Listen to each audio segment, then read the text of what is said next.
Russia के scientist ने कबूतर का दिमाग कंट्रोल करके उसको ड्रोन की तरह इस्तेमाल करना शुरू कर दिया है। इनको हम बायो ड्रोन्स कहते हैं या फिर इनको साइबॉर्ग पिजन भी कहा जाता है। साइबॉर्ग्स का मतलब ये होता है कि जब कोई लिविंग ऑर्गेनिज्म है उसको टेक्नोलॉजी के साथ इक्विप्ड किया जाए उसकी फंक्शनिंग में, तो वो साइबॉर्ग कहलाता है, जो कि यहाँ पर इन कबूतरों के साथ में किया जा रहा है। एक स्टार्टअप है रशिया का जिसका नाम नेरी है, उन्होंने ये प्रोजेक्ट जिसका नाम PJN1 है इसको शुरू किया। बोला कबूतर हर जगह होते हैं और इनको बहुत इजीली सर्वेलेंस के लिए इस्तेमाल किया जा सकता है। अब जो इनके फाउंडर हैं एलेक्जेंडर पैनोव, वो तो ये भी बोल रहे हैं कि बाकी बर्ड्स, रेवेंस हैं, सीगल्स होते हैं, सबका इस्तेमाल हो सकता है। इसमें होता ये है कि 2 इलेक्ट्रोड जो है ब्रेन में डाले जाते हैं बर्ड के, जिससे सिग्नल आएगा, वो एक सिमुलेटर की तरह काम करेगा, और एक छोटा सा बैकपैक जो कि कंट्रोलर है, सोलर पावर्ड रहेगा, वो दिया जाता है। साथ में एक कैमरा जो कि सर्वेलेंस में इस्तेमाल किया जाएगा उसका यूज होता है। अब जो एक नॉर्मल ड्रोन है और बायो ड्रोन है, इसमें बहुत ज्यादा फर्क रहता है, क्योंकि जैसे सबसे पहला तो बैटरी होता है कि बैटरी चार्ज रहती है, उसको कैसे रिचार्ज करना है, इन ड्रोन्स में ये बड़ा इशू आता है। अब कबूतर है जी, वो 300 माइल पर डे उड़ेगा, साथ में ही जहां पे भी उसको दाना मिलेगा तो सेल्फ फ्यूलिंग है, अपने आप में ही मैनेज करेगा। ये इजीली डिटेक्ट भी हो जाएंगे, रडार में आ जाएंगे, वो कबूतर है वो आगे बढ़ जाएगा। तो बायो ड्रोन्स के डेफिनेटली फायदे तो है ही। सर्विलेंस, चाहे अर्बन एरियाज की सर्विलेंस है, कोई पॉलिटिकली सेंसिटिव आपके रीजन है,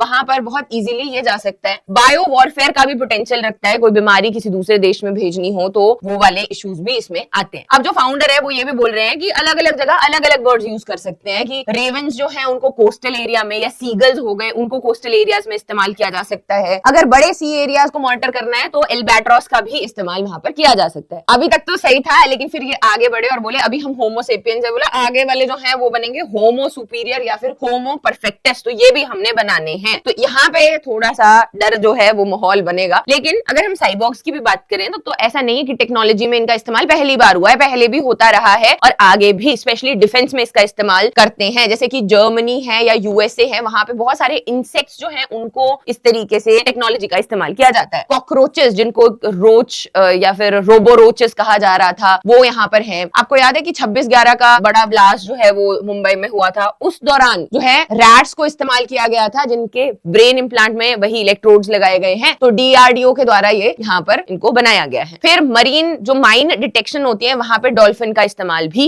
होता है। अब बेसिक आइडिया यही है कि देखो जो मैकेनिकल रोबोट्स हैं उनकी कुछ लिमिटेशंस हैं, लेकिन जब हम इधर आ जाते हैं बायोबॉट्स में तो यहाँ पर इनकी सुपरियोरिटी भी है, मोबिलिटी भी है, कॉस्ट भी कम ही लगती है। तो बोलते हैं मैकेनिकल से बायोलॉजिकल इस तरफ हम लोग शिफ्ट कर रहे हैं। एट द सेम टाइम अब एथिकल क्वेश्चन आएगा कि क्या ये सही है, क्या ये गलत है। लेकिन अब जो नीरी है, इसके फाउंडर तो बोलते हैं जैसे हम गाय का दूध निकालते हैं उतना ही ईजी है, इनको हम लोग छेड़छाड़ थोड़ी ना कर रहे, वो तो थोड़ा सा इसको मॉडिफाई कर दिया जा रहा है।